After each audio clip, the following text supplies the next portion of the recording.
How are you? There was thunder in the air the night I went to the deserted mansion atop Tempest Mountain to find the lurking fear.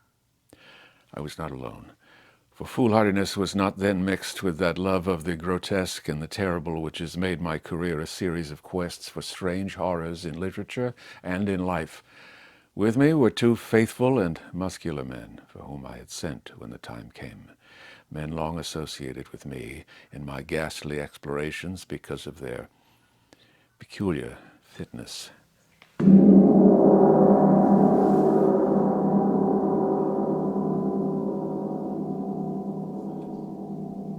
The Lurking Fear, written by H.P. Lovecraft, told to you by Edward E. French.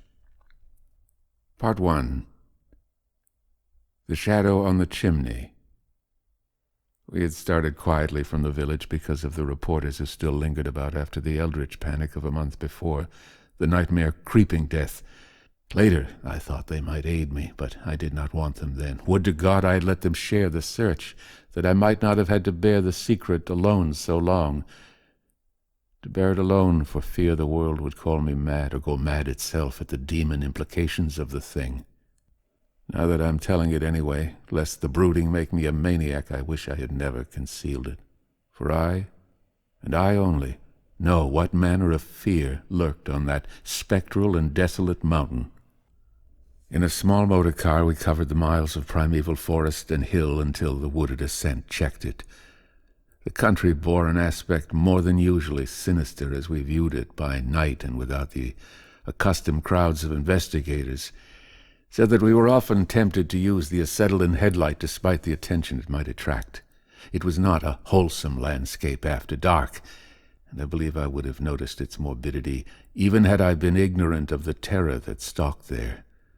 Of wild creatures there were none. They are wise when death leers close. The ancient lightning-scarred trees seemed unnaturally large and twisted, and the other vegetation unnaturally thick and feverish, while curious mounds and hummocks in the weedy, fulgurate, pitted earth reminded me of snakes, and dead men's skulls swelled to gigantic proportions. Fear had lurked on Tempest Mountain for more than a century. This I learned at once from newspaper accounts of the catastrophe which first brought the region to the world's notice. The place is a remote, lonely elevation in that part of the Catskills where Dutch civilization once feebly and transiently penetrated, leaving behind as it receded only a few mined mansions and a degenerate squatter population inhabiting pitiful hamlets on isolated slopes. Normal beings seldom visited the locality till the state police were formed, and even now only infrequent troopers patrol it. The fear, however, is an old tradition throughout the neighboring villages, since it is a prime topic in the simple discourse of the poor mongrels who sometimes leave their valleys to trade hand-woven baskets for such primitive necessities as they cannot shoot, raise, or make.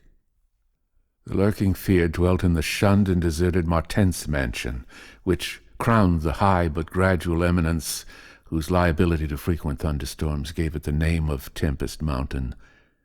For over 100 years the antique grove-circled stone house had been the subject of stories incredibly wild and monstrously hideous, stories of a silent, colossal, creeping death which stalked about in summer.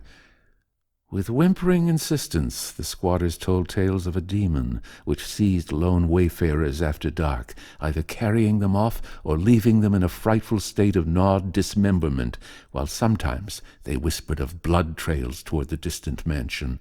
Some said the thunder called the lurking fear out of its habitation, while others said the thunder was its voice. No one outside the backwoods had believed these varying and conflicting stories with their incoherent, extravagant descriptions of the hall-glimpsed fiend. Yet not a farmer or villager doubted that the Martens mansion was ghoulishly haunted. Local history forbade such a doubt, although no ghostly evidence was ever found by such investigators as had visited the building after some especially vivid tale of the squatters. Grandmothers told strange myths of the Martens spectre, myths concerning the Martens family itself, its queer, hereditary dissimilarity of eyes, its long unnatural annals, and the murder which had cursed it. The terror which brought me to the scene was a sudden and portentous confirmation of the mountaineers' wildest legends. One summer night, after a thunderstorm of unprecedented violence, the countryside was aroused by a squatter stampede which no mere delusion could create. The pitiful throngs of natives shrieked and whined of the unnamable horror which had descended upon them, and they were not doubted. They had not seen it, but had heard such cries from one of their hamlets that they knew a creeping death had come. In the morning, citizens and state troopers followed the shuddering mountaineers to the place where they said the death had come. Death was indeed there. The ground under one of the squatters' villages had caved in after a lightning stroke, destroying several of the malodorous shanties, but upon this property damage was superimposed an organic devastation which paled it to insignificance. Of a possible 75 natives who had inhabited this spot, not one living specimen was visible. The disordered earth was covered with blood, and human debris bespeaking too vividly the ravages of demon teeth and talons, yet no visible trail led away from the carnage. That some hideous animal must be the cause, everyone quickly agreed, nor did any tongue now revive the charge that such cryptic deaths formed merely the sordid murders common in decadent communities. That charge was revived only when about 25 of the estimated population were found missing from the dead, and even then it was hard to explain the murder of 50 by half that number. But the fact remained that on a summer night a bolt had come out of the heavens and left a dead village, whose corpses were horribly mangled, chewed, and clawed. The excited countryside immediately connected the horror with the haunted Martens mansion, though the localities were over 3 miles apart. The troopers were more skeptical, including the mansion only casually in their investigations and dropping it altogether when they found it thoroughly deserted. Country and village people, however, canvassed the place with infinite care, overturning everything in the house, sounding ponds and brooks, beating down bushes, and ransacking the nearby forests. All was in vain. The death that had come had left no trace save destruction itself. By the second day of the search, the affair was fully treated by the newspapers, whose reporters overran Tempest Mountain. They described it in much detail, and with many interviews to elucidate the horror's history as told by local grandames. I followed the accounts languidly at first, for I am a connoisseur of horrors.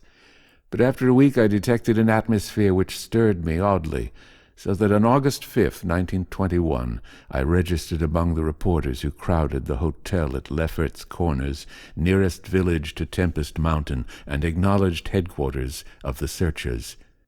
3 weeks more, and the dispersal of the reporters left me free to begin a terrible exploration based on the minute inquiries and surveying with which I had meanwhile busied myself.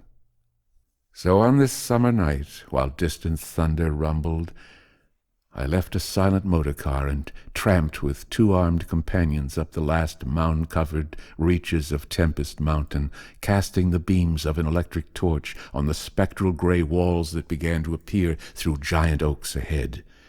In this morbid night solitude and feeble shifting illumination, the vast box-like pile displayed obscure hints of terror which day could not uncover. Yet I did not hesitate, since I had come with fierce resolution to test an idea. I believed that the thunder called the death demon out of some fearsome, secret place. And be that demon solid or entity or vaporous pestilence, I meant to see it. I had thoroughly searched the ruin before, hence knew my plan well, choosing as the seat of my vigil the old room of Jan Martens, whose murder loomed so great in the rural legends. I felt subtly that the apartment of this ancient victim was the best for my purposes. The chamber, measuring about 20 feet square, contained, like the other rooms, some rubbish which had once been furniture. It lay on the 2nd story, on the southeast corner of the house, and had an immense east window and narrow south window, both devoid of panes or shutters. Opposite the large window was an enormous Dutch fireplace with scriptural tiles representing the prodigal son, and opposite the narrow window was a spacious bed built into the wall. As the tree-muffled thunder grew louder, I arranged my plan's details.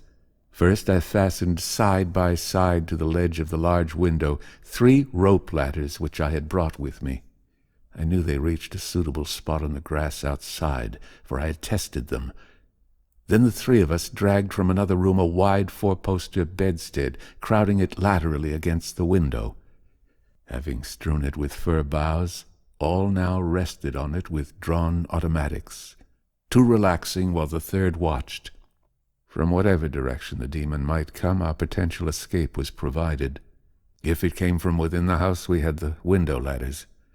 If from outside, the door and the stairs. We did not think, judging from precedent, that it would pursue us far, even at worst. I watched from midnight to 1 o'clock, when, in spite of the sinister house, the unprotected window, and the approaching thunder and lightning, I felt singularly drowsy. I was between my 2 companions, George Bennet being toward the window, and William Toby toward the fireplace.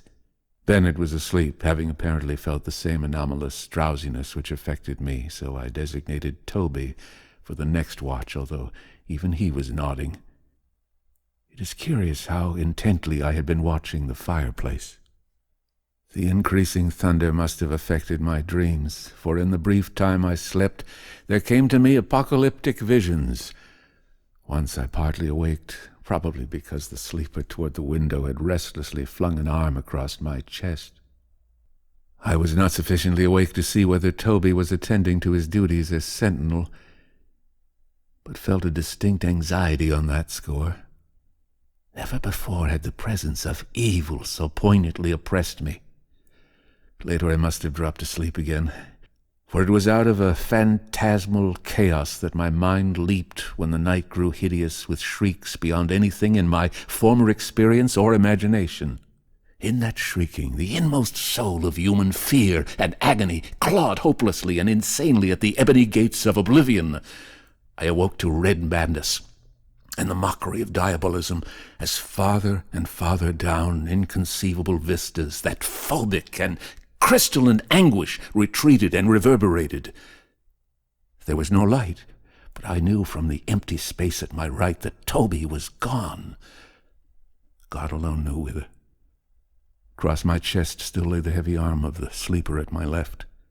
Then came the devastating stroke of lightning which shook the whole mountain, lit the darkest crypts of the hoary grove, and splintered the patriarch of the twisted trees. In the demon flash of a monstrous fireball, the sleeper started up suddenly, while the glare from beyond the window threw his shadow vividly upon the chimney above the fireplace, from which my eyes had never strayed. That I am still alive and sane is a marvel I cannot fathom. I cannot fathom it, for the shadow on that chimney was not that of George Bennet or of any other human creature, but a blasphemous abnormality from hell's nethermost craters, a nameless, shapeless abomination which no mind could fully grasp, and no pen even partly describe. In another second I was alone in that accursed mansion, shivering and gibbering. George Bennet and William Toby had left no trace, not even a struggle. They were never heard of again.